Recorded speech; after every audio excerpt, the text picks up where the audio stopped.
আপোনালোকৰ মনত ভাৱ আহিব পাৰে যে মাহাত্ম্যটো জানিনো কি লাভ হ'ব।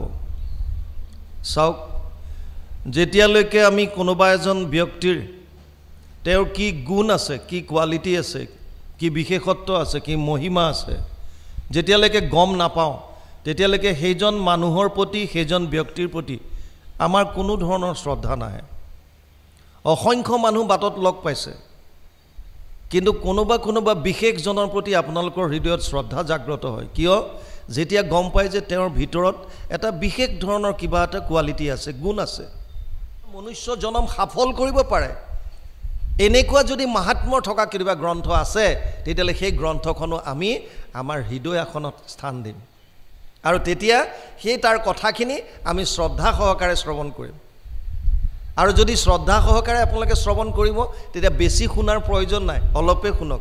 শ্লোকাৰ্ধম শ্লোকপদম শ্ৰীমদ ভাগৱত উদ্ভৱম। অলপমানো যদি শুনে, অকণমানো যদি শ্ৰৱণ কৰে, তাতেই আপোনালোকে পৰম গতি লাভ কৰিব পাৰে, বহুত আনন্দ পাব তাতে। আৰু ভাগৱতৰ কথা আমি কৈছোঁৱে, এনেকুৱা এখন গ্ৰন্থ, যিখন গ্ৰন্থ যদি শ্ৰৱণ কীৰ্তন য'ত হয়, তালে তিনিটা বস্তুৰ আগমন ঘটে। যত্ৰ ভাগৱতী বৰত ভক্তি আদি কাম ব্ৰজেত কথা শব্দম সমকৰ্ণম তত্ৰিকম তৰুণয়েত। পদ্মপুৰাণ উত্তৰখণ্ড ভাগৱত মহাত্ম্য 3য় অধ্যায় 9 নম্বৰ শ্লোক। য'ত ভাগৱতৰ কথা হয় তালৈ তিনিটা বস্তুৰ আগমন ঘটে বুলি কৈছে, ভক্তি, জ্ঞান আৰু বৈৰাগ্য। আমি কালি আলোচনা কৰিছিলোঁ যে ভাগৱত শ্ৰৱণ কীৰ্তন আপোনালোকৰ নিজৰ ঘৰত যদি কৰে, ঘৰখন তীৰ্থক্ষেত্ৰ হ'ব। আমি আলোচনা কৰিছিলোঁ যদি কোনোবাই অশ্বমেধ যজ্ঞ 1000 কৰে, 100টা বাজপেয় যজ্ঞ কৰে, আৰু এফালে যদি ভাগৱতৰ শ্ৰৱণ কীৰ্তন হয়, তেতিয়াহ'লে ভাগৱতৰ শ্ৰৱণ কীৰ্তন কৰি যিটো ফল পাব তাৰ 16 ভাগৰ এভাগ হ'ব কিমান? 1000 অশ্বমেধ যজ্ঞ আৰু 100টা বাজপেয় যজ্ঞ কৰি পোৱাৰ ফলৰ সমান। আমি আলোচনা কৰিছিলোঁ যে বেদৰ সাৰাংশ বেদান্ত আৰু বেদান্তৰ সাৰ হৈছে ভাগৱত। আমি আলোচনা কৰিছিলোঁ যে ৰামায়ণ, মহাভাৰত আৰু গীতা এই তিনিওখনৰ কথা সাৰাংশ আপোনালোকে ভাগৱততে পাব। তাৰমানে সমস্ত শাস্ত্ৰৰ সাৰ ভাগৱতৰ মাজত থুপ খাই আছে। ভাগৱত ভক্তি মাৰ্গৰ এখন উত্তম শ্ৰেষ্ঠ গ্ৰন্থ। ইয়াতকৈ আৰু বেলেগ আছে বুলি ব্যাসদেৱে কৈছে, মই নাজানো যদি কিবা আছে। গতিকে আল্টিমেটলি তেওঁ এইটো কৈছে যে ভাগৱততকৈ শ্ৰেষ্ঠ গ্ৰন্থ ভক্তি মাৰ্গত আন একো নাই। কেৱল আমি কি কৰিব লাগে? মহন্তৰ মুখে কথা শুনা প্ৰথমত, তেৱেহে পুৰুষে পায় ভকতিৰ তত্ত্ব। কিয়? কাৰণ কথা শুনিলেহে গুচে মনৰ সংশয়। কৃষ্ণৰ সেৱাত ৰতি তেৱেহে বাঢ়য়। যিমান কথা শুনিম সিমান কৃষ্ণৰ সেৱাত ৰতি বাঢ়িব। গতিকে ভাগৱত যিকণ শুনে আনন্দ মনে শুনিব। আমি আলোচনা কৰি আছিলোঁ 10ম স্কন্ধৰ, ইয়াত গোপী উদ্ধৱ সংবাদৰ কালিলৈকে আমি পালোঁ। প্ৰভু ভগৱন্তই যেতিয়া বৃন্দাবন গকুলৰ পৰা যেতিয়া মথুৰালৈ গুচি আহিল, কংসক বধ কৰিলে, তাৰ পাছত তেওঁৰ মনত শান্তি লগা নাই। কাৰণ তেওঁৰ যিখিনি তেওঁক আটাইতকৈ ভাল পাইছিল গোপী আছিল, গোপীসকলে দিন ৰাত ক্ৰন্দন কৰি থাকে। কৃষ্ণৰ বিৰহত তেওঁলোকৰ খোৱা বোৱা কৰিবলৈ মন নাই, কেৱল মাত্ৰ জীয়াই আছে। কিয়? কাৰণ প্ৰাণটো, মনটো ভগৱানৰ চৰণত দি থোৱাৰ কাৰণে, নহ'লে কেতিয়াবাই তেওঁলোকৰ মৃত্যু হ'লহেঁতেন। গতিকে এই কথাখিনি প্ৰভু ভগৱন্ত তেওঁ অন্তৰ্যামী, সকলোৰে হৃদয়ত আছে। আৰু গোপীসকলক আপোনালোকে সহজ বুলি এনেকুৱা সাধাৰণ দৃষ্টিয়ে নাভাবিব। যদিও ইয়াত কৈছে যে অজ্ঞ গোপীসকল বৃন্দাবনৰ, তেওঁলোকে লিখা পঢ়া নাজানে, কিন্তু এয়া বহুত ওপৰ লেভেলৰ। তেওঁলোক আছে বেদৰ যিবিলাক ঋচাই প্ৰভু ভগৱন্তৰ বৰ্ণনা কৰিব নোৱাৰিলে, সেই ঋচাবিলাক মূৰ্তিমন্ত হৈ গোপী আকাৰে ৰাস কৰিবলৈ আহিছে। দণ্ডকাৰণ্যত, ৰামায়ণত যিসকল ঋষিয়ে প্ৰভু ভগৱন্তক লগ কৰিছিল আৰু প্ৰাৰ্থনা কৰিছিল, হে প্ৰভু তোমাক আমি স্বামী ৰূপে পাব বিচাৰিছোঁ, তেতিয়া ৰামচন্দ্ৰই কৈছিল এইটো অৱতাৰত মই মৰ্যাদাপূৰ্ণ ৰাম হিচাপে ইয়াত মই লীলা কৰিছোঁ। গতিকে এইটোততো তোমালোকৰ সম্ভৱ নহয়, কিন্তু তোমালোকে দ্বাপৰত মই যেতিয়া কৃষ্ণৰূপে অৱতাৰ ল'ম, তেতিয়া তোমালোকৰ এইটো মনোবাঞ্ছা পূৰণ কৰিম। সেই ঋষিসকলো আহি গোপী হিচাপে ইয়াত অৱতাৰ লৈছে, মানে জন্ম লৈছে, আৰু তেওঁলোকে ৰাসত তেওঁলোকে যোগদান দিছে। তে আল্টিমেটলি এই গোপীসকল, আৰু এনেও আমি পাইছিলোঁ ব্ৰহ্মাক আদেশ দিছিল যে গোপত যিমানখিনি আছে তাত চব দেৱতা অংশ, আমাক দেখুৱাবৰ কাৰণে মাত্ৰ এটা সুন্দৰ চৰিত্ৰ তৈয়াৰ কৰিছে। যি কি নহওক প্ৰভু ভগৱন্ত অন্তৰ্যামী তেওঁ গম পাইছে যে মোৰ ভক্তসকলে মোৰ বিৰহত অতি কষ্ট পাই আছে। ইফালে উদ্ধৱৰ এটা কথা, উদ্ধৱে নিৰ্গুণ নিৰাকাৰ ব্ৰহ্মক উপাসনা কৰিছিল। প্ৰভু ভগৱন্তক পাবৰ কাৰণে 3টা মাৰ্গ আছে। ভগৱানক পাবৰ কাৰণে 3টা মাৰ্গ, খুব ভালকৈ বুজি লওক। বৈকুণ্ঠ প্ৰয়াণৰ প্ৰাক মুহূৰ্তত উদ্ধৱক কৈছিল, হে উদ্ধৱ, মোৰ ওচৰলৈ আহিবৰ কাৰণে 3টা পথ আছে। যোগ ত্ৰায়ময়ী প্ৰোক্তা নৰণম শ্ৰেয় বিধিচ্ছয় জ্ঞানম কৰ্মম চা ভক্তিম চা না উপায় অন্যস্তি কুত্ৰাচিত। 11:20 একাদশ স্কন্ধ 20 অধ্যায় 6 নম্বৰ শ্লোকত কৈছে যে মোক পাবলৈ, মোৰ ওচৰলৈ আহিবলৈ, কৃষ্ণৰ ওচৰলৈ যাবলৈ 3টা মাৰ্গ আছে। এটাক কৈছে কৰ্মমাৰ্গ। কৰ্মমাৰ্গ কোনটো? য'ত যাগ যজ্ঞ পূজা পাতল এইবিলাকৰ দ্বাৰা ঈশ্বৰ কৃষ্ণৰ ওচৰলৈ যাব পাৰি। দ্বিতীয়টো হৈছে জ্ঞান মাৰ্গ, য'ত নিৰ্গুণ নিৰাকাৰ ব্ৰহ্মক ধ্যান ধাৰণা সমাধিৰ দ্বাৰা তেওঁলোকে উপাসনা কৰে। আপোনালোকে দেখিছে সন্ন্যাসী হৈ ঘৰ দুৱাৰ এৰি গুচি যায়, পৰ্বতৰ ওপৰত গৈ তেওঁলোকে তপস্যা কৰি থাকে, জংঘলৰ মাজত গৈ একান্তভাৱে তপস্যা কৰি থাকে। সেইটো জ্ঞান মাৰ্গত নিৰ্গুণ নিৰাকাৰ ব্ৰহ্মক উপাসনা কৰে। আৰু এটা হৈছে ভক্তি মাৰ্গ। ভক্তি মাৰ্গত ক'লেও যাবলগীয়া নাই, আপুনি নিজৰ গৃহতে থাকক, ঘৰৰ কাম কৰক, সংসাৰৰ কাম গোটেইখিনি কৰি যাওক, কোনো আপত্তি নাই। কেৱল কৃষ্ণত একান্তভাৱে শৰণ লৈ প্ৰতিটো মুহূৰ্তত তেওঁৰ স্মৰণ কৰি আপুনি প্ৰভু ভগৱন্তৰ লীলাসমূহ ভকতৰ লগত শ্ৰৱণ কৰিয়েই পৰম গতি লাভ কৰিব পাৰিব। এই 3টা মাৰ্গ যদিও উদ্ধৱক বুজাই দিলে, কিন্তু ভগৱানে এটা সিদ্ধান্ত দিলে, জ্ঞান কৰ্ম ভকতি কহিলো কৰি ভেদ ভকতি পৰম পন্থ দিলো পৰিচ্ছেদ। হে উদ্ধৱ, মই তোমাক 3টা মাৰ্গৰ কথাটো বিস্তৃতভাৱে বুজাই দিলোঁ, কিন্তু ইয়াৰ ভিতৰত এটা কথা কওঁ, আচলতে কিন্তু ভক্তিটোহে শ্ৰেষ্ঠ, ভক্তিটোহে শ্ৰেষ্ঠ। কিন্তু উদ্ধৱৰ আগতে কি আছিলে? উদ্ধৱে জ্ঞান মাৰ্গত তেওঁ, কাৰণ বৃহস্পতিৰ শিষ্য, গতিকে এটা মনত অহংকাৰ আছিল যে মই সমাধিত প্ৰভু ভগৱন্তক দৰ্শন পাওঁ আৰু জ্ঞানৰ দ্বাৰা আত্মা কি পৰমাত্মা কি এইবিলাক গম পাই লৈ পেলাই আমি পৰম গতি লাভ কৰিব পাৰিম, গতিকে ইয়াৰ কাৰণে ভক্তিৰ প্ৰয়োজন নাই, তেনেকুৱা এটা ভাৱ আছিল। সেইকাৰণে ভগৱানে সিদ্ধান্ত ল'লে যে ইয়াক মোৰ পৰম ভকত গোপীসকলৰ ওচৰলৈ পঠিয়াই এওঁৰ যি অহংকাৰ আছে জ্ঞানৰ, এই অহংকাৰটো ভাঙিব লাগিব। সেইকাৰণে আচলতে উদ্ধৱক গোপীসকলৰ ওচৰলৈ পঠিয়ায়। এতিয়া ইয়াত গোপীসকলৰ কথা ক'লে কালি আমি পালোঁ, কালি পাইছিলোঁ আমি যে মোৰ গোপীসকলে প্ৰভু ভগৱন্তৰ চিন্তা কৰি কৰি আকুল হৈ আছে, এই কথাখিনি উদ্ধৱক প্ৰভু ভগৱন্তই কৈ আছে। তাৰপিছত অকণ অকণ আমি পাঠ কৰি যাম আৰু পাঠৰ লগত আজিনো কি আহে এই অধ্যায়টোত সেইখিনি আমি আলোচনা কৰিম।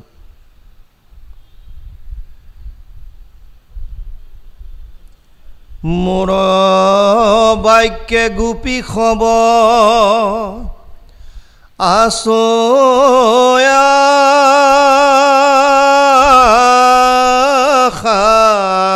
কৰি আখিলন্তে পৰা পুনৰপি প্ৰাণ হৰি মোৰ গুণ নাম বিনে আন কথা নাই মত প্ৰাণ সুম্পি গোপী যিয়ে সমুদায় যদি নিজ দেহাত আছিল হন্তে চিত মৰিলন্ত হন্তে পুৰি বিৰহ বহ্নিত আচৈচিত যিহেতু মাত তা সম্বাৰ তাতে সে ৰহিছে প্ৰাণ হবে গোপিকাৰ প্ৰাণতো অধিক মোৰ ইটো গোপীচয় তা সম্বাৰ দুখে আৰু নখহে হৃদয় হেন জানি সতৰে চলিও গোপপুৰ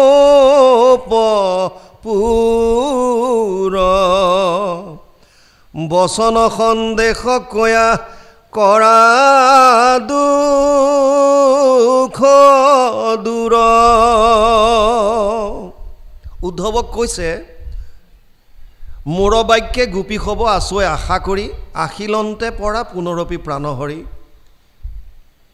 হে উদ্ধৱ গোপীসকল এইটো আশাতে জীয়াই আছে যে মোৰ প্ৰাণৰ বন্ধু ভগৱান কৃষ্ণ আকৌ আহিব আমাক লগ কৰিব আৰু আমি তেওঁৰ সেই আগৰ যি আমাৰ লগত যি লীলা কৰিলে সেইখিনি আমি কৰিব পাৰিম এনেকুৱা এটা মনত ভাৱ লৈ প্ৰভু ভগৱন্তক স্মৰণ কৰি তেওঁলোক জীৱিত হৈ আছে যদি গম পালেহেঁতেন যে ভগৱান কৃষ্ণ আৰু কেতিয়াও নাহে তেতিয়া হয়তো গোপীসকলে কেতিয়াবাই প্ৰাণ ত্যাগ কৰিলেহেঁতেন আমাৰ বহুতে হয়তো প্ৰশ্ন কৰিব পাৰে যে গোপীসকলে নিজৰ স্বামীক ত্যাগ কৰি ভগৱান কৃষ্ণৰ প্ৰতি ইমান ভাল পোৱাটো এইটো জানো যুক্তিসংগত সাধাৰণ দৃষ্টিত চাবলৈ গ'লে যদি কৃষ্ণক আপোনালোকে এজন সাধাৰণ মানুহ বুলি ধৰি লয় তেতিয়াহ'লে সেইটো বেলেগ কথা কিন্তু প্ৰভু ভগৱন্ত এজন সাধাৰণ নহয় তেওঁ পূৰ্ণৰূপে অৱতাৰ লৈছে আৰু তেওঁ আমি সকলোৰে স্বামী অকল যে গোপীসকলৰ নহয় গোপসকলৰো তেওঁ স্বামী অৰ্থাৎ প্ৰতিটো জীৱৰ স্বামী হৈছে প্ৰভু ভগৱন্ত সেইকাৰণে যিজন সকলোৰে স্বামী সেইজনৰ ওচৰলৈ যোৱাটো কোনো ধৰণৰ অপৰাধ হ'ব নোৱাৰে ইয়াত কোনো কায়িক কামনা বাসনা নাই এয়া হৈছে আত্মা আৰু পৰমাত্মাৰ মিলন পৰমাত্মাৰ ওচৰলৈ যাবলৈ আমি সকলোৱে ইচ্ছা কৰোঁ আপুনি মই এনেকুৱা কোন আছে যোনে আনন্দ নিবিচাৰে কাক আনন্দ নালাগে শাস্ত্ৰত মাত্ৰ এগৰাকী চৰিত্ৰ আমি পাইছোঁ এটাই চৰিত্ৰ সেয়া হৈছে কুন্তীয়ে ভগৱানক কুৰুক্ষেত্ৰ যুদ্ধ সাং কৰাৰ পাছত প্ৰভু ভগৱান যেতিয়া ৰথত বহিছে ক'লে যাবগে তেওঁ দ্বাৰকালৈ যাব তেতিয়া দেখিছে ৰথৰ আগত ৰাস্তাত এগৰাকী নাৰী মূৰ্তি থিয় হৈ আছে ভগৱান কৃষ্ণ ৰথৰ পৰা নামি আহিল আৰু নামি আগবাঢ়ি গ'ল গৈ দেখিলে যে আন কোনো নহয় পেহীয়েক কুন্তীয়ে কান্দি আছে তে ভগৱান কৃষ্ণই সুধিলে পেহী তোমাৰ আৰু মনত কি দুখ আছে কুৰুক্ষেত্ৰৰ যুদ্ধত 18 অক্ষৌহিণী সেনাই যুদ্ধ কৰিছিল এক অক্ষৌহিণী সেনাত 2,18,700 সেনা থাকে 2,18,700 সেনা থাকে 2,18,700 সেনা কৰি 18 অক্ষৌহিণী সেনা কুৰুক্ষেত্ৰৰ যুদ্ধত তেওঁলোকে অংশগ্ৰহণ কৰিছিল তাৰ ভিতৰত কেৱল মাত্ৰ 11 জন সেনাহে বাচিছিল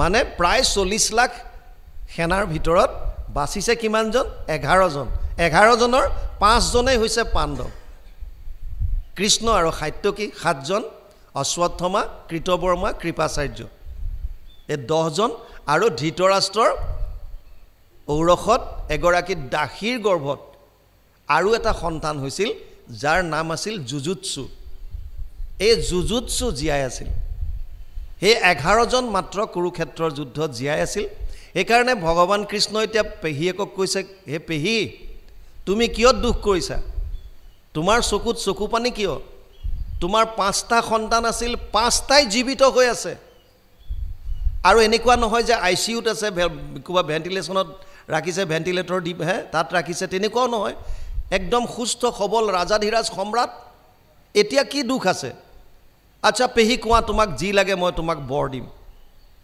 তেতিয়া কুন্তীয়ে বিচাৰিছিল বিপদ সন্তু তহ শাশ্বত তত্ৰ জগত গুৰু ভৱতু দৰ্শনম ইয়াত স্যাত অপূৰ্ণ ভৱ দৰ্শনম 1:8-25 প্ৰথম স্কন্ধ অষ্টম অধ্যায় 25 নম্বৰ শ্লোক তাত কৈছে হে প্ৰভু হে কেশৱ হে নাৰায়ণ মোক তুমি বিপদ দিয়া কিয় কাৰণ বিপদৰ সময়ত তুমি মোৰ লগত থাকা যেতিয়াই বিপদ আহিছে যেতিয়াই মোৰ জীৱনলৈ বিপদ আহিছে তুমি চৰায়ে যেনেকৈ পাখি তলত সন্তানকেইটাক ৰক্ষা কৰি থাকে তেনেকৈ তুমি প্ৰতিটো মুহূৰ্তত আমাক ৰক্ষা কৰি আছিলা কোনবিলাক বিপদত বিশান মহাগ্নে পুৰুষদা দৰ্শনাত অসৎ সভায়ে বনবাস কৃষ্ণত মৃদে মৃদে অনেকো মহাৰথাস্ত্ৰাত দ্ৰোণী অস্ত্ৰাত হৰি অভিৰক্ষিতা 1:8-24 প্ৰথম স্কন্ধ অষ্টম অধ্যায় 24 নম্বৰ শ্লোকত কৈছে কোনবিলাক বিপদত যেতিয়া দুৰ্যোধনে বিষ পান কৰাইছিল ভীমক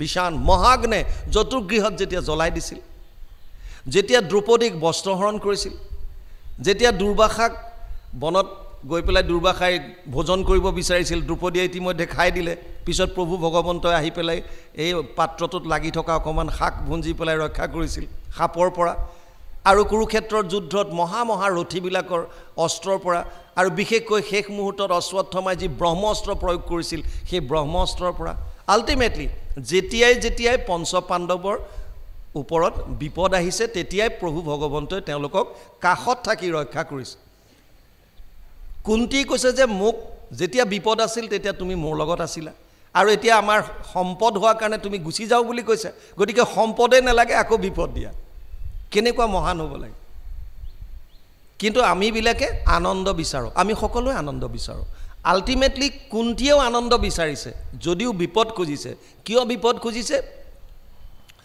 বিপদ যদি আহে ভগৱান কৃষ্ণ তেওঁৰ লগত থাকিব ভগৱান কৃষ্ণ কোন কালি আমি আলোচনা কৰিছিলো কৃষ্ণ মানে আনন্দ মানে কৃষ্ণ গতিকে যেতিয়াই বিপদ আহিব তাৰ মানে কৃষ্ণ লগত থাকিব কৃষ্ণ মানে আনন্দ আমাক প্ৰতিটো জীৱক লাগে আমি যিমান ৰাতিপুৱাৰ পৰা কাম কৰিছো সবে এটা বস্তু বিচাৰিয়ে কাম কৰি আছো হেতু হৈছে আনন্দ যোন যত আহিছে কেৱল এটা কৰ্মৰ উদ্দেশ্য এটাই সবকে আনন্দ লাগে কিন্তু আমাৰ এটাই বস্তু আমি গম নাপাওঁ আনন্দটো ক'ত আছে হেতু কাৰণে খেলিমেলি লাগে এতিয়া ইয়াত বৰ সুন্দৰভাৱে কথাখিনি কৈছে যে মই আহিম বুলি ভাবি গোপীসকল তাত প্ৰাণ ধৰি আছে যদি গম পালেহেঁতেন যে মই নাহো তেতিয়ালে ইমান দিন হয়তো তেওঁলোকো জীয়াই নাথাকিলহেঁতেন মোৰ গুণ নাম বিনে আন কথা নাই মোত প্ৰাণ সুম্পি গোপী জীৱে সমুদায় কেৱল মাত্ৰ মোৰ কথা চিন্তা কৰি মোতেই প্ৰাণ অৰ্পণ কৰি তেওঁলোক জীয়াই আছে যদি নিজ দেহাত আছিল হন্তে চিত্ত মৰিলৈ হন্তে পুৰি বিৰহ বহনিত আচৈচিত যিহেতু আমাত্ৰা সম্বাৰ তাতে সে ৰহিছে প্ৰাণ সবে গোপিকাৰ যিহেতু তেওঁলোকৰ প্ৰাণটো মোৰ লগত আছে সেইকাৰণেহে তেওঁলোক জীয়াই আছে যদি নিজৰ দেহত থাকিলেহেঁতেন এইটো এটা জাষ্ট অলংকাৰ কৰি কৈছে যে তেওঁলোকৰ মন প্ৰাণ মোক যিহেতুকে সুম্পি দিলে সেইকাৰণে তেওঁলোক জীৱিত হৈ আছে নহ'লে হয়তো কেতিয়াবাই গ'লহেঁতেন তাৰ মানে আমাৰো গতি একে আমি যদি প্ৰভু ভগৱন্তৰ চৰণত মনটো থোৱাৰ অভ্যাস যদি কৰিব পাৰোঁ চাওক এজন মানুহে এটা কাম কৰিবলৈ যদি 21 দিন অভ্যাস কৰে মানে যদি নিৰ্দিষ্ট সময়ত নিৰ্দিষ্ট এটা কাম 21 দিনলৈ যদি লগাতাৰ কৰি থাকে তেতিয়ালে হেতু তেওঁৰ অভ্যাসত পৰিণত হয় আমি প্ৰায় জেগাত কওঁ আপোনালোকে মোবাইলত প্ৰথমতে এলাৰ্ম দি আধা ঘণ্টাৰ মূৰে এলাৰ্মটো বাজাৰ সিস্টেম কৰি ৰাখক আজিকালি মোবাইল হাতে এটলিষ্ট যেতিয়া মোবাইলটো বাজিব মনত পৰিব যে প্ৰভু ভগৱন্ত মোৰ লগত আছে এবাৰ হলেতো নাম মনলৈ আহিব মোবাইল বজা মানে ক্ৰিং ক্ৰিং কৰিলে এই প্ৰভু ভগৱন্ত মানে মই এলাৰ্ম দি থৈছো মোৰ লগত আছে চিন্তা কৰিবলগীয়া একো নাই তাৰ পিছত লাহে 15 মিনিটলৈ আনক 10 মিনিটলৈ আনক 5 মিনিটলৈ আনক শেষত গম পাব যে একো বস্তু নোহোৱাকে এনি টাইম মনৰ ভিতৰত কেৱল কৃষ্ণৰ কথা আহা হৈ গ'ল কৃষ্ণৰ লীলাবিলাকে আপোনাৰ মনত সিৰিয়ালি হিটোৰ পিছত হিটো আহি থকা হ'ল আৰু যেতিয়া সেই ভিতৰখন আপোনাৰ কৃষ্ণময় হৈ থাকিব বাহিৰত যেনেকুৱাই ধুমুহা নাহক কিয় আপোনাৰ হৃদয়ত গৈ হি চুবকে নোৱাৰে আমাৰ মানুহবিলাকৰ কেনেকুৱা আমি দুখ সুখৰ ঠিকাটো বেলেগকহে দি থওঁ আপোনাক যদি কোনোবাই ভাল লাগিছে বুলি কয় আপুনি সুখত ফুলি পৰে আমাৰ একে গতি আমাক যদি কোনোবাই কয় বিৰাট ধুনীয়া হৈছে দেই আপোনাৰ এই বিৰাট ফুলি গ'লো আৰু যদি কয় যে বৰ ভাল লগা নাই তেতিয়াহ'লে আমাৰ বেয়া লাগিল তাৰ মানে মোৰ সুখ দুখৰ চাবি কাঠি মই বেলেগক দি থৈছো বুজি পাইছে মোৰ সুখ দুখৰ চাবি কাঠি মই বেলেগৰ হাতত দি থৈছো তেওঁ যদি ইচ্ছা কৰে মোক ভাল পাব পাৰে তেওঁ যদি ইচ্ছা কৰে মোক বেয়া পাব পাৰে এটো কি ফৰ্মুলা গতিকে যদি আমি হৃদয়খন কৃষ্ণময় কৰি ৰাখিব পাৰো তেতিয়া কোনোবাই প্ৰশংসা কৰিলেও একো কথা নাই বেয়া বুলি ক'লেও একো কথা নাই তুমি কি কৈছা কি নাই এবিলা ক'লে মোৰ কথা নাই কাৰণ মোৰ ভিতৰত অলৰেডি আনন্দই থিতাপি লৈ আছে আনন্দ মানে কৃষ্ণ সেইকাৰণে বাৰে কৃষ্ণৰ কথাটো কয় ইয়াত গোপীসকলৰ হেতু গতি হৈ আছে তাৰ পাছত কৈছে তাসম্বাৰ দুখে আৰু নহহে হৃদয় হেন জানি খতৰে চলিও গোপপুৰ উদ্ধৱক কৈছে যে তেওঁলোকৰ দুখৰ কথা চিন্তা কৰি মোৰো বেয়া লগা হৈছে চাওক আপুনি যিমান ভগৱানৰ কথা চিন্তা কৰিব প্ৰভু ভগৱন্তই আপোনাৰ কথা কিমানে চিন্তা কৰিব যে যথামাম প্ৰপদ্যন্তে তাম তথৈব ভজাম্যহম চতুৰ্থ অধ্যায় 11 নম্বৰ শ্লোকত অৰ্জুনক কৈছে, হে অৰ্জুন, গীতাত, হে অৰ্জুন, মোক যোনে মোৰ কথা যিমান চিন্তা কৰিব ময়ো তেনেকৈ চিন্তা কৰিম, মোক যোনে ভজন কৰিব ময়ো তাৰ ভজন কৰিম। আল্টিমেটলি আপুনি যদি কৃষ্ণৰ নাম লৈ থাকে, প্ৰভু ভগৱন্ত আপুনি একে বিশ্বাস কৰি লওক, যদিও হৃদয়তেতো সকলোৰে আছেই, আমি গম নাপাওঁ, কাৰণ আমি সংসাৰৰ মায়াত ইমানকৈ সোমাই গ'লোঁ, হৃদয়তে থকাৰ পাছতো আমি গম নাপাওঁ। কিন্তু যেতিয়া কৃষ্ণৰ নাম লৈ থাকিব, আপোনাৰ মনৰ মলিনতাবিলাক, মায়াৰ পৰ্দাখন আঁতৰিব, আপুনি কৃষ্ণৰ আনন্দটো হৃদয়ত উপলব্ধি কৰিব পাৰিব।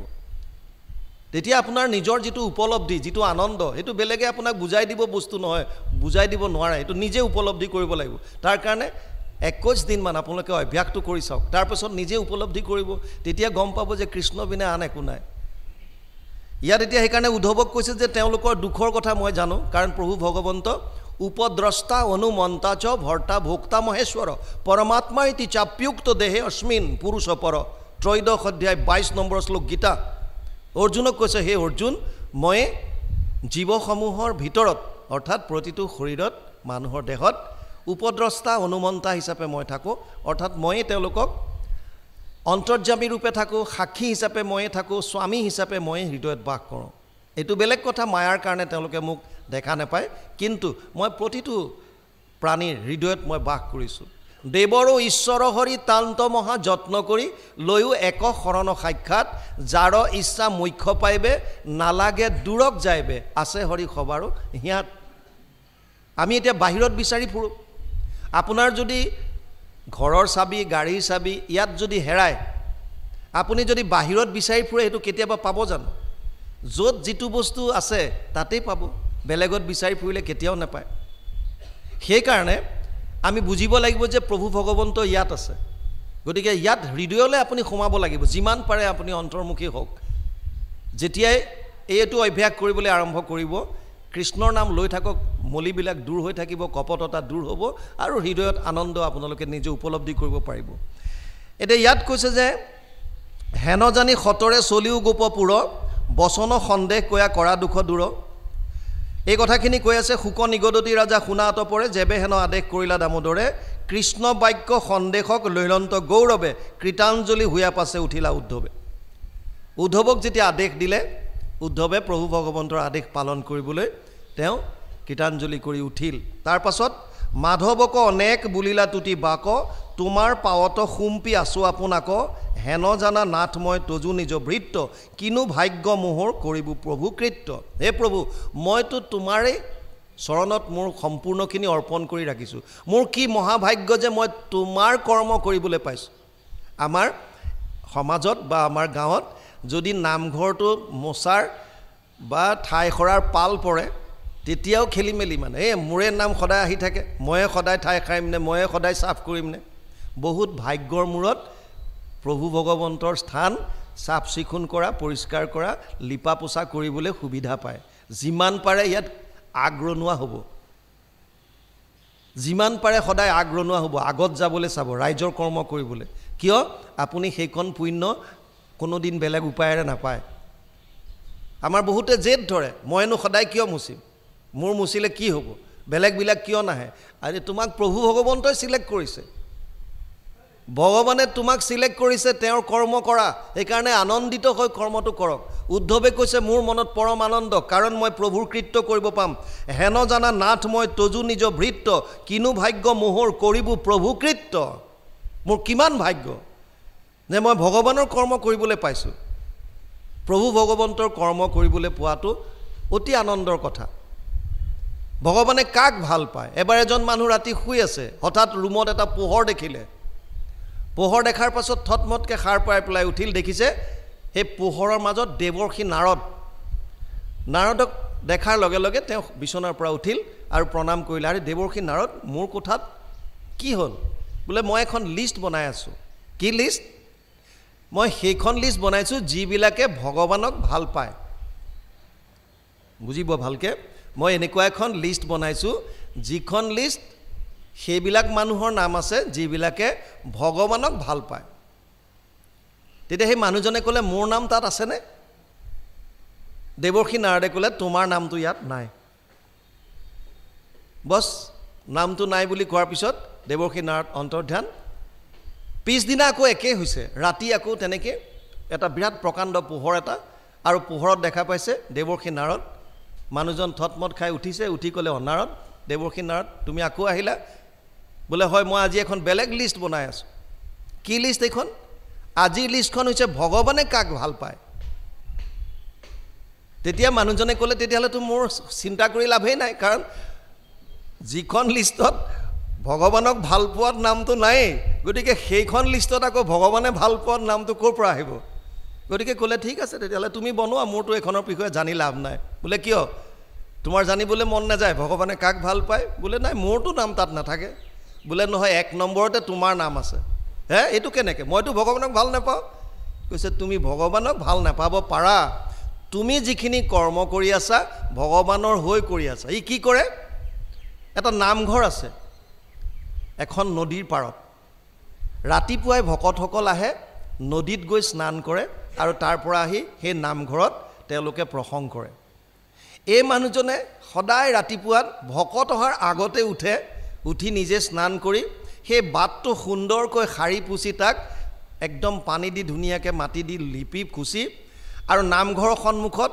দুটা বাল্টিঙত সুন্দৰকৈ পানী চানি ভৰাই মগত থৈ দিয়ে আৰু থৈ পেলাই মানুহটো গুচি যায় কোনেও গম নাপায় কাৰ কাৰণে কৰি আছে প্ৰভু ভগৱন্তৰ ভকতৰ কাৰণে আপুনি ভক্তি কৰাটো যে আমি অকল প্ৰাৰ্থনা গাইছোঁ অকল সেৱা কৰিছোঁ সেইটোৱে ভক্তি তেনেকুৱাও নহয় ভকতক ভাল পাওক আপুনি প্ৰভু ভগৱন্তৰ ভকতক কালি আমি কৈছিলোঁ 5টা বস্তুৰ কথা প্ৰভু ভগৱন্তৰ নাম প্ৰভু ভগৱন্তৰ ৰূপ প্ৰভু ভগৱন্তৰ লীলা প্ৰভু ভগৱন্তৰ ধাম আৰু প্ৰভু ভগৱন্তৰ ভকত এই 5টাত য'তে হওক মন লগোৱাৰ কথা কৈছিলোঁ তাৰমানে ইয়াত এই 5টা বস্তু আৰু প্ৰভু ভগৱন্তৰ একো পাৰ্থক্যই নাই সেইকাৰণে ভকতে যাতে কষ্ট নাপায় এই মনোভাৱ লৈ তেওঁ কৰ্ম কৰি থকাৰ কাৰণে অৰ্থাৎ প্ৰভু ভগৱন্তৰ কৃত্য কৰাৰ কাৰণে ভগৱানে ভাল পাইছে প্ৰতিটো জীৱত ভগৱান বিৰাজমান হৈ আছে জীৱৰ প্ৰতি যদি আপোনাৰ ভাল ভাৱ আছে আপুনি ভগৱানৰ প্ৰিয় পাত্ৰ হ'ব অদ্বৈষ্ট সৰ্বভূতানাম মৈত্ৰ কৰুণ এবচ নিৰ্মম নিৰহংকাৰ সম দুখ সুখ ক্ষমী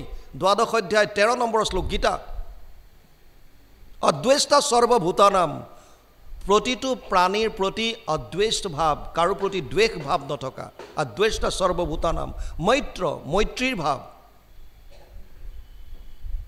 সকলো সময়তে সুখ দুখত যাতে সম হৈ থাকে কৰুণ ভাৱ সকলো প্ৰাণীৰ প্ৰতি কৰুণ ভাৱ কাকো অন্যায় নকৰা যদি আমি এই কৰ্মখিনি কৰোঁ সেয়া প্ৰভুৰেই কৃত্য কাৰণ ভগৱান সমস্ত প্ৰাণীত বিৰাজমান হৈ আছে গতিকে সকলো প্ৰাণীৰ প্ৰতি আপোনাৰ দৃষ্টিকোণ যদি ভাল হৈ গ'ল ভগৱানে আপোনাকে ভাল পাব গতিকে ইয়াত সেইকাৰণে কৈছে যে তোমাৰ যিটো কৰ্ম কৰিবলৈ পাইছোঁ গতিকে মই মোৰ নিজকে ধন্য মানিছোঁ কৰিলা সাদৰে প্ৰদক্ষিণ 12 হাত প্ৰণামিলা যোৰহাতে কৰি প্ৰণিপাত মাখিলা মাথাত তুলি কৃষ্ণ পদধূলি 5 ভৰি লৰি গ'লা জয় কৃষ্ণ বুলি তেওঁৰ পদধূলি শিৰত লৈ ধুনীয়াকৈ তেওঁ 5 ভৰি কৰি গুচি গ'ল হৃদয় পদ্মত ধৰি কৃষ্ণৰ চৰণ মুখে মাধৱৰ নাম কৰিয়া কীৰ্তন সুবৰ্ণে ৰচিত ৰথেশ্বৰী মহামতী উদ্ধৱ মহন্ত গৈলা গোকুলকৰ প্ৰতি তাৰ পাছত উদ্ধৱ এতিয়া গোকুলৰ প্ৰতি গমন কৰিছে এই অসংখ্য গৰুৰ পদ ধূলি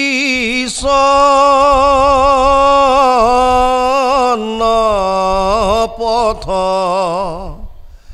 নাকলিলা এক গোপী উদ্ধৱ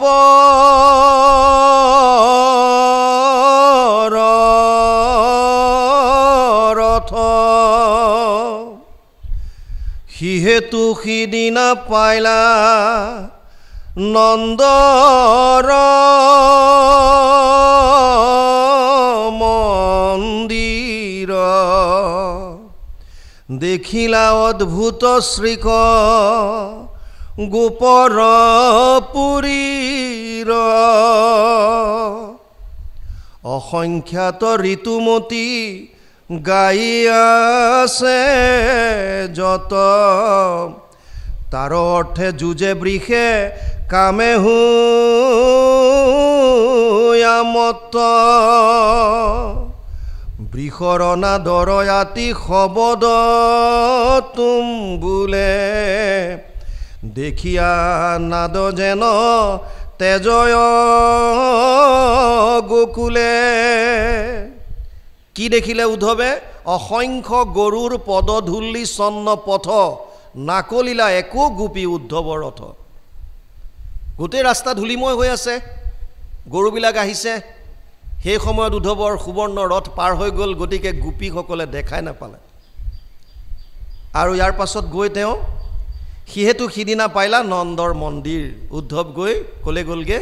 নন্দৰ ঘৰলৈ গ'ল। ভকতসকলে ৰস পান বৰ বিভিন্নজনে বিভিন্ন ধৰণে কৰে। সত্যতালৈ কিছুমান বস্তু ভক্তিৰ মাজত নাযাব। ভক্তি হৈছে ভকতৰ ভাৱৰ খেল। আপুনি কি ভাৱত ভাবিছে? এজনে কৈছে উদ্ধৱ যেতিয়া গৈছে, উদ্ধৱে নন্দৰ ঘৰ চিনি নাপায়, যশোদাৰ ঘৰ নাজানে। উদ্ধৱ গৈ গোপপুৰত প্ৰৱেশ কৰাৰ পাছত এজনক সুধিলে যে মোক অনুগ্ৰহ কৰি ক'বানে নন্দ যশোদাৰ ঘৰ ক'ত, কেনেকৈ গ'লে তেওঁক লগ পাম, কোনফালে ঘৰখন?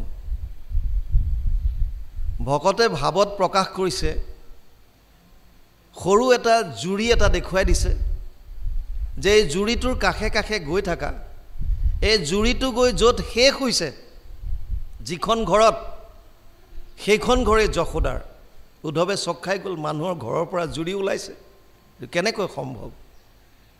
তে কৈছে যে এয়া জুৰি নহয়, জুৰিৰ পানী নহয়, এয়া যশোদাৰ চকুলো। যিদিনাই কৃষ্ণই যশোদাই এৰি থৈ গুচি গ'ল, যিদিনাই কৃষ্ণই বৃন্দাবন গোকুল ত্যাগ কৰি গুচি গ'ল, সিদিনাৰ পৰা অনবৰত কেৱল যশোদাৰ দুচকুৰ পৰা নীৰ বৈ আছে। এগৰাকী মাতৃৰ চকুলো অহৰহ বৈ আছে। ভকতে কৈছে যে ইমানকৈ বব লাগিব যে এই জুৰি তৈয়াৰ কৰি দিছে। আৰু উদ্ধৱক কৈছে তুমি এই লৰটোৰ কাষে কাষে গৈ থাকা, যিখন ঘৰত এই লৰটো শেষ হৈছে সেইখনেই যশোদাৰ ঘৰ। মানে ইয়াৰ পৰা এইটো বুজাইছে যে যশোদাই কিমান আঘাত পাইছে প্ৰভু ভগৱন্তক এৰাৰ দিনৰ পৰা বুলি। নিজৰ সন্তান তুলি তালি ডাঙৰ দীঘল কৰিছে, হঠাৎ অক্ৰূৰ আহি লৈ গ'ল।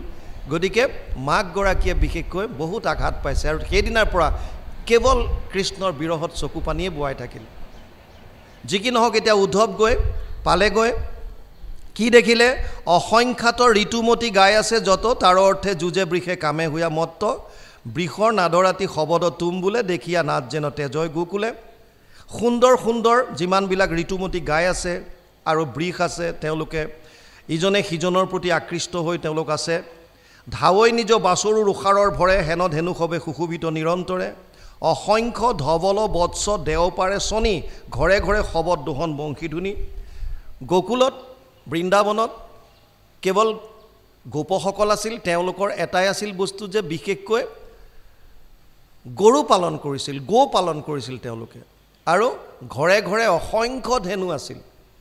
আমাৰো গাঁওবিলাকত এসময়ত প্ৰত্যেক ঘৰ মানুহত 8-10টা মিনিমাম গৰু থাকে, এহাল হাল বোৱা আৰু গাই গৰু 3-4জনী পোৱালি ইত্যাদি কৰি গোহালি এটা থাকে। ক্ৰমাগতভাৱে এইবিলাক বস্তু আমাৰ লাহে লাহে গাঁওবিলাকত কমি আহিছে। এতিয়া প্ৰায় নাইকিয়া হৈ গৈছে, ভিতৰুৱা অঞ্চলবিলাকত হয়তো ক'ৰবাত আছে, বাকী সদ্যহতে নাই। আমি কেতিয়াবা কথা পাতি জানিব বিচাৰোঁ যে আগৰ এইবিলাক বস্তু নাইকিয়া হ'ল, কাৰণটো কি হ'ব পাৰে? বহুতে কৈছে তেনেকুৱা ফিল্ড নাই আজিকালি, গৰু চৰাবলৈ জেগা নাই, ক'ত ৰাখিব, কি কৰিব, কেনেকৈ পালন কৰিব ইত্যাদি। আমাৰ তৃতীয়খন হাত ব্যৱহাৰ কৰাৰ কাৰণে মানুহ সদায় ৰেডিয়ে থাকে, সোঁহাত বাওঁহাত আৰু অজুহাতটো এটা পালেই হ'ল, কিবা এটা লগাই দিয়ে। যি কি নহওক, আগত তেওঁলোকৰ সেইটোৱে আছিলে এটা পেচা, গতিকে তেওঁলোকে ধেনু পালন কৰিছিল। প্ৰত্যেকৰ ঘৰত গাখীৰ খিৰোৱাৰ শব্দ শুনিছে, মানে ওকাৰ চব গোটেইখিনিত ইয়াত যিমানবিলাক সৰু সৰু বান্ধি থয় আৰু সেইবিলাক টুং টাং শবদ গোপীসকলে ধেনু দুহি আছে, অৰ্থাৎ গাখীৰ খীৰাই আছে। এয়া বস্তু তেওঁ অনুধাৱন কৰিছে, দেখা পাইছে। এৰণ লৌথ লোকৰ আৰাও, মথে দধি তাৰ ধ্বনি শুনন্ত উদ্ধৱ, দিব্য বস্ত্ৰ অলংকাৰে হুয়া সুমণ্ডিত, গাৱে গোপ গোপী গোবিন্দৰ গুণগীত। যদিও এয়া কৰ্ম কৰি আছে, মুখত কিন্তু গোবিন্দৰ গীত গাই আছে। তত্ত্বটো তাত, কৰ্ম আপুনি কৰি থাকক, আপোনাৰ যত যিমান আছে। কালিও মই কৈছিলোঁ, আমাক 11 ইন্দ্ৰিয় দিছে, 11টা ইন্দ্ৰিয়, 5টা জ্ঞানেন্দ্ৰিয় দিছে, 5টা কৰ্মেন্দ্ৰিয়। জ্ঞানেন্দ্ৰিয় 5টা কি? শ্ৰোত্ৰ, নেত্ৰ, জিহ্বা, ঘ্ৰাণ আৰু চৰ্ম। আমি যিমান জ্ঞান অৰ্জন কৰোঁ এই 5টা জ্ঞানেন্দ্ৰিয়ৰ জৰিয়তেহে কৰিব পাৰোঁ শ্ৰোত্ৰ শ্ৰৱণৰ দ্বাৰা নেত্ৰ চাই পেলাই জিহ্বা ৰস স্বাদ কৰি পেলাই ঘ্ৰাণ শুঙি পেলাই আৰু চৰ্ম স্পৰ্শ কৰি ঠাণ্ডা গৰম কি ইত্যাদি আমি চৰ্মৰ দ্বাৰা গম পাওঁ এই 5টাৰ দ্বাৰা আমি জ্ঞান অৰ্জন কৰোঁ আপোনালোকে জানি আচৰিত হ'ব যিটো মণ্টেছৰী স্কুলৰ যিটো কনচেপ্ট এই বস্তুটো এই 5টা জ্ঞানেন্দ্ৰিয়ৰ ওপৰত ভিত্তি কৰি তেওঁলোকে লৈ গ'ল আৰু মণ্টেছৰী শিক্ষা বুলি ক'লে এতিয়া সৰু ল'ৰা ছোৱালীক যিটো শিক্ষা দিয়ে চুই পেলাই চাই বেগত ধৰক বহুত বস্তু কিবা কিবি ভৰাই থৈছে স্পৰ্শ কৰি পেলাই ক'ব লাগে এইটো কি গম পাইছেনে চুই পেলাই আৰু শুঙি পেলাই এইটো গোন্ধটো চাই পেলাই আমি ক'ব পাৰিম এইটো কমলা হয় নে আপেলৰ গোন্ধ নে কিহৰ গোন্ধ নে কি শুঙি পেলাই আমি অকণমান টেষ্ট কৰি পেলাই কওঁ যে এইটো নিমখ নে এইটো চেনি নে মিঠা হ'ব নে লুনিয়া নে কি বস্তু ঠিক তেনেকৈ শ্ৰৱণ কৰি পেলাই ঠিক তেনেকৈ চকুৰে চাই পেলাই 5টাই জ্ঞানেন্দ্ৰিয়ৰ দ্বাৰাইহে আমি জ্ঞান অৰ্জন কৰিব পাৰোঁ আৰু এই জ্ঞানৰ দ্বাৰা তাৰপিছত আমি কৰ্ম কৰোঁ গুহ্য লিংগ পদ বাণী আৰু কৰ এই মেইন 5টা কৰ্মেন্দ্ৰিয় এতিয়া ইয়াৰ লগত এটা আৰু ইন্দ্ৰিয় যোগ হৈছে সেইটো হৈছে মন এই 10টা ইন্দ্ৰিয়ক মনটোৱে সংযম কৰে কণ্ট্ৰোল কৰে 10টা ইন্দ্ৰিয় যদিও আমাৰ হাতত আছে মনটোৱেহে কণ্ট্ৰোল কৰি ৰাখে এটা ভগৱানে কৈছে 10টা ইন্দ্ৰিয় তোমালোকৰ সাংসাৰিক কামত লগাই থোৱা মোৰ কোনো আপত্তি নাই মোক মাত্ৰ এটা দিয়া সেইটো হৈছে তোমাৰ মনটো ময়েব মন আধৎস্ব মই বুদ্ধি নিবেশয় নিবশিষ্যসি ময়েব অত ঊৰ্ধনা সংশয় 12শ অধ্যায় 8 নম্বৰ শ্লোক গীতা ভক্তি যুগত কৈছে হে অৰ্জুন তুমি তোমাৰ মনটো আৰু বুদ্ধিটো মোক দি থোৱা বস তোমাৰ কাম শেষ মনটো আমি ঈশ্বৰৰ চৰণত যিমান লগাব পাৰিম সিমান আমাৰ লাভ হ'ব আপুনি যিয়ে কৰ্মত য'তে নাযাওক কিয় মাত্ৰ ঈশ্বৰক নাপাহৰিব যেতিয়া ঈশ্বৰক আপুনি সংযুক্ত কৰিব ঈশ্বৰৰ কথা আনিব দেখিব যে আপোনাৰ কৰ্মও সুচাৰুৰূপে চলি আছে কোনো বাধা বিঘিনি নাই বেলেগ একো উপায় নাই কেৱল মাত্ৰ কৃষ্ণৰ কথা তস্মাৎ সৰ্বেষু কালেষু মাম অনুস্মৰ যুদ্ধ চ ময় অৰ্পিত মন বুদ্ধিৰ মামে বৈশ্যস্য সংশয় 8ম অধ্যায় 7 নম্বৰ শ্লোক অৰ্জুনক কৈছে প্ৰতিটো মুহূৰ্তত মোৰ কথা স্মৰণ কৰ আৰু তোৰ কৰ্ম কৰি যা তই যুদ্ধ কৰ ক্ষত্ৰিয়ৰ যিটো আছিলে দায়িত্ব কৰ্তব্য সেইটো হৈছে ধৰ্ম সংস্থাপন কৰা যুদ্ধৰ দ্বাৰা অধৰ্মক নাশ কৰি সেইকাৰণে যুদ্ধ বুলি কৈছে আমাৰ বিলাকৰ এইটোত বুজিব লাগিব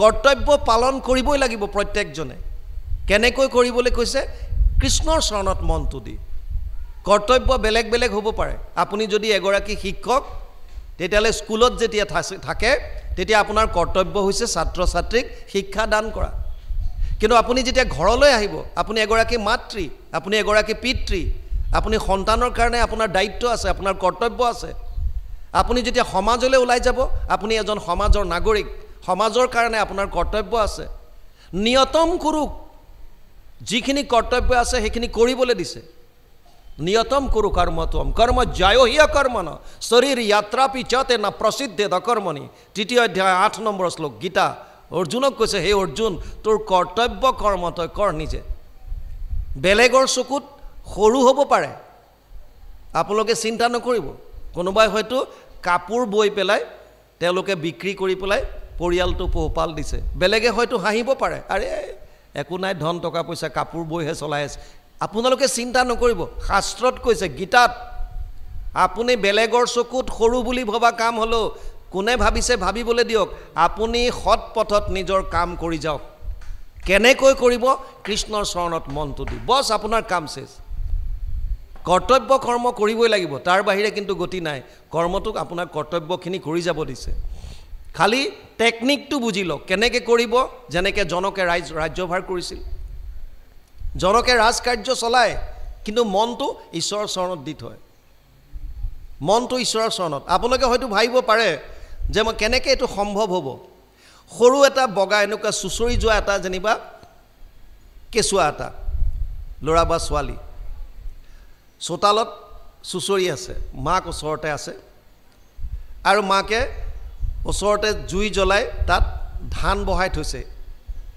বা পানী গৰমাই থৈছে তেনেকুৱাতে এজন ভকত তেওঁলোকৰ ঘৰলৈ আহিল, আলহী এজন আহিল। মাকে যদিও আলহীজনৰ লগত কথা পাতি থাকিব, মনটো কিন্তু ধ্যানটো ক'ত থাকিব? এই কেঁচুৱাটোত। কেনেবাকৈ গৈ জুইত হাত সোমোৱাই দিয়ে নেকি, পানীত হাত সোমোৱাই দিয়ে নেকি, কিন্তু কথাত মানুহজনৰ সৈতে খুব ধুনীয়াকৈ কথা পাতি আছে। কিন্তু চিন্তাটো ক'ত আছে? এই ল'ৰাটোৱে গৈ জুইত হাত সোমোৱাই দিব নেকি, পানীত হাত সোমোৱাই দিব নেকি? এইটোৱে হ'ব লাগে আমাৰ। মনটো ঈশ্বৰৰ চৰণত দি থওক, কৰ্মখিনি আপুনি কৰি যাওক, তেতিয়া একো দিগদাৰ নাই। এতিয়া ইয়াত যিমানখিনি গোপগোপী আছে নিজৰ নিজৰ কৰ্তব্য কৰ্ম তেওঁলোকে কৰিছে, কিন্তু কেনেকৈ কৰিছে ইয়াত দিছে, গাঁৱে গোপগোপী গোবিন্দৰ গুণগীত, গোবিন্দৰ গুণগীত গাই আছে। উপজয় প্ৰেমক আৰু ৰোমাঞ্চ শৰীৰ ধাৰাৱে শ্ৰৱন্তে আছে নয়নৰণীৰ, কৃষ্ণক মনত আলিংগিয়া পাৱে প্ৰীতি, দেৱ দ্বিজ পিতৃকতো অৰ্চন্ত অতিথি। উপজয় প্ৰেম, যেতিয়া আপুনি গোবিন্দৰ গীত গাব, কালিও আমি কৈছিলোঁ, আপুনি প্ৰাৰ্থনা এটা যদি ভক্তিভাৱে গায়, আপোনাৰ চকুলো আহিবই, আপোনাৰ গাৰ নোম ডাল ডাল দিব। আৰু তেনেকুৱাত যেতিয়া গোপগোপীসকলে সেইজন কৃষ্ণৰ গান গুণ গান যেতিয়া গাই থাকে, তেওঁলোকৰ দুচকুলো আহি থাকে, বৈ থাকে, চকু পানী ওলাই থাকে। আৰু ভগৱানেতো ইয়ালৈকো কৈছে, তোমালোকে মোক একো দিব নালাগে, মোক আৰু বেলেগ বস্তু দিব নালাগে, মোৰ কাৰণে যদি দুচকুলো ওলাই যায় মই তাতে সন্তুষ্ট, মোক আৰু কি লাগে? ভকতৰ এধাৰি চকুলো প্ৰভু ভগৱন্তৰ ভক্তিত যদি ওলাই গৈছে, ভগৱান তাতে সন্তুষ্ট। আপোনাৰ পৰা বহুত ধন ধান বিচৰা নাই। আমাৰ বহুতে বিভিন্ন ধৰণৰ প্ৰভু ভগৱন্তৰ নামত উচৰ্গা কৰে, মোৰ ল'ৰাটো যাতে যদি ফাৰ্ষ্ট ডিভিজন দিয়াই দিয়া, মই অমুকত অমুক দিম, ছোৱালীৰ কাৰণে যদি ল'ৰা এটা ভাল পাই যাওঁ, অমুকত মই ইমান টকা দিম, অমুকৰ গেটখন বনাই দিম। এইবিলাক ঘোষ দি লাভ নাই। ভগৱানে আপোনাৰ পৰা ঘোষ বিচৰা নাই। প্ৰভু ভগৱন্ত কোটি কোটি ব্ৰহ্মাণ্ডৰ নায়ক, আপুনি মই কি দিম? গতিকে এটা বস্তু বিচাৰিছে যে আপোনাৰ মনটো দিয়ক, দিবলৈ চাওক, যিমান পাৰে মনটো প্ৰভু ভগৱন্তৰ চৰণত লগাবলৈ চাওক আৰু তেওঁৰ গুণগান গাওক। সেইকাৰণে ইয়াত এতিয়া কৈছে সুন্দৰভাৱে, কৃষ্ণক মনত আলিংগিয়া পাৱে প্ৰীতি, দেৱ দ্বিজ পিতৃকতো অৰ্চন্ত অতিথি। যিয়ে কৰ্ম কৰিছে, অৰ্চন কৰিছে, দেৱতাক অতিথিক সন্মান কৰিছে, যিকোনো কৰ্মত কেৱল কৃষ্ণৰ চৰণত মনটো ৰাখিছে। জলৈজত প্ৰদীপ পংকতি প্ৰতিনিত, অগৰু ধূপৰ ধূম্ৰে আতি সুবাসিত, বহুবিধ সুগন্ধ কুসুম খব বাসৈ, হেন লাগে গৃহ খব গকুলে প্ৰকাশ হৈ। খুব সুন্দৰ এটা পৰিৱেশ সন্ধিয়া সময়ত গৈছে। আমাৰো গাঁওবিলাকত সেইটো আছে, নথকা নহয়। সকলোৱে সন্ধিয়া সময়ত ধূপ ধূনা জ্বলাই গুৰু সেৱা কৰাৰ নিয়ম এটা আমাৰো আছে, আৰু যদি নাই আমি কৰিব লাগে। এইটো অতি সুন্দৰ। পুৱা গধূলি দুটা সময়, দুটা সান্ধ্য আমি কৰিব লাগে ঈশ্বৰৰ নামত। জেনেৰেলি তিনি সন্ধ্যাৰ বুলি কয়। সন্ধ্যা মানে দুটা সময়ৰ সন্ধিক্ষণ। আমি সন্ধ্যা বুলি ক'লে জেনেৰেলি সন্ধিয়াটোলৈ গুচি যাওঁ, যে দিন আৰু ৰাতিৰ যিখন সন্ধিক্ষণ সেইটোকে আমি বুজোঁ, কিন্তু দুটা সময়ৰ সন্ধিক্ষণক সন্ধ্যা বুলি কয়। যেনে দ্বাপৰ আৰু কলি যুগৰ যিটো মাজৰ সময়, সেইকণক সেইটো এটা সন্ধ্যা, সেইটো যুগৰ সন্ধ্যা। ৰাতি আৰু দিন এই য'ত মিলন হৈছে, এইটো পুৱাৰ যিটো সন্ধ্যা, এইটো সন্ধিক্ষণে। আগবেলা পিছবেলা মাজৰকণ সেইটো এটা সন্ধ্যা, আৰু দিন আৰু ৰাতি সন্ধিক্ষণ সেইটো এটা সন্ধ্যা। এই ত্ৰিসন্ধ্যা কৰা বুলি কয়, পুৱা দুপৰীয়া গধূলি, এই ত্ৰিসন্ধ্যা কৰা বুলি যে কয় সেইটো। গতিকে যি কি নহওক, আমি সন্ধিয়া সময়ত এটলিষ্ট পুৱা আৰু গধূলি নীতিগতভাৱে স্নান আদি কৰি ঈশ্বৰৰ নাম লওক, আৰু পাৰিলে অকণমান ভাগৱত কীৰ্তন অকণমান পাঠ কৰাৰ অভ্যাস কৰক। কৰিতো চাওক, ইমান দিনটো জীৱনটো আমি যেনেকৈ বিচাৰিছোঁ তেনেকৈ কৰিছোঁ, অকণমান শাস্ত্ৰৰ মতে কৰি চাওক। শাস্ত্ৰত যিবিলাক উপদেশ দিছে সেইমতে আমি পালন কৰিতো চাওঁ। বেলেগৰ কথাটো বহুত মানো, কিন্তু গুৰুবাণীবিলাক মানি চাওক। যে ভাগৱতত কৈছে যেতিয়া মানিতো চাওঁ। প্ৰথমতে হয়তো বহুতে বহুতক দেখি হাঁহিব পাৰে, কিবা ক'ব পাৰে, উপলুঙা কৰিব পাৰে। বেলেগৰ কথাই আপোনাক কি কৰিব? বিপদৰ সময়ত বেলেগে আপোনাক কোৱাব নেকি? বিপদৰ সময়ত আপোনালোকক উদ্ধাৰ যিজনে কৰিব, সেইজনৰ নাম শ্ৰৱণ কীৰ্তন কৰাত আপোনালোকৰ কি দিগদাৰ আছে? একো দিব নালাগে, টকা পইচাৰ একো কথা নাই, ঈশ্বৰৰ মাত্ৰ নাম লৈতো চাওক। আৰু নিজৰ ভোক লাগিলে নিজেই গ্ৰহণ কৰিব লাগিব, বেলেগে কৰাই দিব নোৱাৰে। সেইবিলাক যিমানবিলাক আছিল সেয়া বাদ দিয়ক, এতিয়া নিজে কৰক। শাস্ত্ৰ আপোনালোকৰ ওচৰত আছে, অধ্যয়ন কৰক। অধ্যয়ন কৰি যিটো বস্তু ইয়াত পাব সেইমতে নিজৰ জীৱনটো চলাবলৈ যাওক। আমি ধৰ্মটো বেলেগে ৰাখোঁ, কৰ্মটো বেলেগে ৰাখোঁ, কি লাভ হ'ব? আপোনালোকৰ কাষেদি ৰেলৱে লাইন গৈছে, দুডাল ৰেল দেখিছে আপোনালোকে, ট্ৰেক দুডাল, এই দুডাল কেতিয়াও মিলা নাই। যদি আমাৰ ধৰ্ম আৰু কৰ্ম ৰেলৱে ট্ৰেকডালৰ দুডালৰ নিচিনা হয় তে কি লাভ হ'ব? ধৰ্ম এফালে গৈ আছে, আপুনি কৰ্ম এফালে কৰি আছে, তাৰ পৰা একো লাভ নাই। জনাখিনি ধৰ্মক্ষেত্ৰে কুৰুক্ষেত্ৰে। আপোনাৰ কৰ্মক্ষেত্ৰত ধৰ্মটো আনিবলৈ চাব লাগিব। যিখিনি জানে কৰ্মক্ষেত্ৰত সেইটো তাক কৰিবলৈ চাব লাগিব। জনাখিনিক যদি আমি আচৰণত আনো তেতিয়া আমি নিজে লাভটো তাৰ পৰা পাম। পৰম আনন্দ যিটো বিচাৰি ফুৰিছোঁ সেইটো আমি লাভ কৰিব পাৰিম। অকল জানি থৈ দিলে কি হ'ব?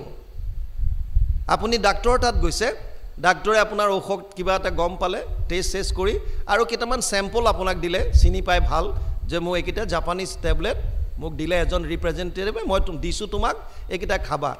আপুনি ভাবিছে যে ফৰেনৰ মেডিচিন এইকেইটা চেম্পল একদম বিৰাট ভাল, খাই দিলে শেষ হৈ যাব, গতিকে আনি টেবুলত সজাই থৈ ধূপ ধূনা দি পেলাই পূজা কৰি আছে, কি লাভ হ'ব তাৰ পৰা?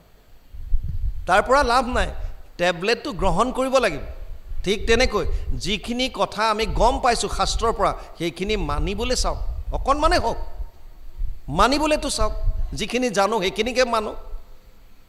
কৰ্মক্ষেত্ৰত ধৰ্ম যেতিয়ালৈকে নাহে তেতিয়ালৈকে আমি সমাজখন সুন্দৰ কৰি তোলাটো এইটো অলিক কল্পনা মাত্ৰ। আপোনাৰ কৰ্মক্ষেত্ৰত ধৰ্ম আহিবই লাগিব। 4 পুৰুষাৰ্থত সেইকাৰণে প্ৰথম ধৰ্মক দিছে। ধৰ্ম অৰ্থ কাম মুখ্য। 4 পুৰুষাৰ্থত প্ৰথমতে ধৰ্মৰ পৰা আৰম্ভ কৰিছে। আমিবিলাকে ধৰ্মটোও বাদ দিলোঁ, মুখ্যৰ কথা বাদ দিলোঁ, মাজৰ দুটাত লাগি আছোঁ। অৰ্থ লাগে আৰু কামনা বাসনা পূৰণ কৰিব লাগে। চাওক, শাস্ত্ৰততো 4 পুৰুষাৰ্থ বুলিয়ে কৈ আছে, যদিও ভাগৱত ধৰ্ম 4 পুৰুষাৰ্থৰ ওপৰত। ধৰ্ম প্ৰৌজিত কেইতৱ 2য় শ্লোকত কৈছে। ভাগৱত ধৰ্মত 4 পুৰুষাৰ্থৰ ওপৰত কেৱল ভক্তি ৰস দিয়া বুলি কৈছে। মোক আন একোৱে নালাগে, কেৱল তোমাৰ চৰণত যাতে ভক্তি থাকক, সেইটোৱে ভাগৱত ভক্তি। হ'লেও আমি 4 পুৰুষাৰ্থৰ কথা যেতিয়া পাইছোঁ ধৰ্মৰ দ্বাৰা, গতিকে আমি যিখিনি কৰ্ম কৰিছোঁ তাত যাতে ধৰ্মটো থাকে, সত্যতা থাকে, যাতে সৎ অসৎ কামবিলাক যদি আমি বাদ দিওঁ, সতত যদি আমি চলিবলৈ বিচাৰোঁ বা চেষ্টা যদি কৰোঁ, তেতিয়াহ'লে দেখিব আনন্দ আপুনি নিজে উপলব্ধি কৰিব। ইয়াত এতিয়া কৈছে তাৰপিছত এটা সুন্দৰ পৰিৱেশ দেখিছে উদ্ধৱে। চৌভিতি পুষ্পিত বনে পক্ষীৰ আৰাৱে, গুঞ্জৰে ভ্ৰমৰে মধুপানে মত্তভাৱে, কমল বনত মত্ত ৰাজহংসৰে, দেখি যেন সাক্ষাতে গোকুলে নাট কৰে। খুব সুন্দৰ পৰিৱেশ। ইভেন তাত থকা পশু পক্ষীবিলাকো আনন্দিত হৈ আছে। যিটো স্থানে থাকে ভক্ত পবিত্ৰ হৃদয়, কীট পতংগকো তাৰা পবিত্ৰ কৰে। আপুনি যিখন গৃহত আছে তাত যদি ঈশ্বৰৰ নাম সদায় যদি স্মৰণত আনিছে, সদায় যদি উচ্চাৰণ হৈ আছে, আপোনাৰ নামৰ ধ্বনি যিমান দূৰলৈকে গৈছে সিমান দূৰলৈকে পৰিৱেশ সুন্দৰ হৈ যাব। তাত কোনো অপশক্তি একো ক্ৰিয়া কৰিব নোৱাৰিব। আপুনি সাধাৰণ উদাহৰণ লওক। এতিয়া বাৰিষা, পিছফালে জংঘল হয়, যেতিয়া আপোনালোক পিছফালে যায় হাত চাপৰি বজাই যায়, কিয়? যাতে ধ্বনিত বস্তুবিলাক অকণমান বেয়া বস্তু যদি কিবা আছে আঁতৰি যাওক, চিধা কথা। আপোনালোকে ধ্বনি দিয়ে আৰু গুৰুজনাই কৈছে হাত চাপৰি বজোৱা, নাম লোৱা। নামৰ ধ্বনিত তেতিয়াহ'লে কি নপলাব? সব বস্তুৰ চাইণ্টিফিক কাৰণ আছে। আপোনাৰ শব্দ যেতিয়া প্ৰপাৰ হ'ব, ইভেন পৰীক্ষা কৰিছে যিসকলে দুটা ৰুমত দুজোপা ফুল গছ ৰাখিছে, এইবিলাক সব অলৰেডি পৰীক্ষা কৰি চোৱা কথা মই কৈ আছোঁ। দুটা ফুল পুলি একে কোৱালিটি একে ভেৰাইটি দুটা ৰুমত ৰাখিছে। এটা ৰুমত পুৱা গধূলি সদায় ভজন একদম মাইলছ হেৰিয়াত শুনাই থৈ দিয়ে, চাউণ্ড বক্স ৰাখিছে, সুন্দৰ ঈশ্বৰৰ কীৰ্তন বৰগীত, সুন্দৰ সুন্দৰ ভজন তাত লগাই থয়। আৰু এটাত একদম গালি গালা জগম বগৰম এইবিলাক। কিছুদিনৰ পিছত গম পাইছে, তেওঁলোকে চাইছে য'ত এনি টাইম কি আহি আছে, গালি গালাজ আহি আছে, তাৰ ফুলপুলিটো লেৰেলি গৈছে। আৰু যিটোত ভজন শুনি আছে, ঈশ্বৰৰ নাম শুনি আছে, সি সুন্দৰভাৱে ফুলি গৈ আছে। সেইকাৰণে বৰ্তমান এনেকুৱাও আছে যে সংগীতৰ দ্বাৰা ট্ৰিটমেণ্ট কৰা এটা ছিষ্টেম ওলাইছে। সংগীতৰ যিবিলাকে বেমাৰৰ পৰা এনেকুৱা ভাবে যে আৰু এইটো ভাল নহ'ব, তেনেকুৱা ধৰণৰ তেওঁলোকক এনেকুৱা এটা পৰিৱেশ দিয়ে, যিটো পৰিৱেশত কেৱল সংগীতৰ ধ্বনি, প্ৰভু ভগৱন্তৰ মিহি একদম সুন্দৰ সুন্দৰ ভজন চজন তেওঁলোকক শুনিবলৈ দিয়ে। একো নোহোৱাকৈ কৰিবনে এইবিলাক? ভাগৱতৰ প্ৰতিটো শব্দ যেতিয়া কৃষ্ণময় আছে, কৃষ্ণৰ শব্দবিলাক যেতিয়া কৰ্ণত যাব, আৰু এই ধ্বনি যেতিয়া শুনিব যিমান দূৰলৈকে সব পবিত্ৰ হ'ব কাৰণে গোকুলৰ পৰিৱেশে বেলেগ হৈ গৈছে কাৰণ তাত যিমান আছে সকলোবিলাক কৃষ্ণৰ ভক্ত কৃষ্ণৰ বিৰহত কৃষ্ণৰ গীত গাই আছে গোবিন্দ গীত গাই আছে গতিকে তেনেকুৱা এখন আমি আমাৰ এটলিষ্ট নিজৰ ঘৰখন যদি কৰিবলৈ চাওঁ এতিয়া মানুহে গান শুনে কোনো হিচাপ কিতাপ নাই এনেকুৱা পলিউটেড কৰি পেলাই শুনিব পলিউশ্যন সাউণ্ড পলিউশ্যন জোৰত এনেকুৱাকৈ লগাই দিব একদম বাটে দি যাব আপোনাৰ ধৰ্মৰ নামতে অত্যাচাৰ কৰে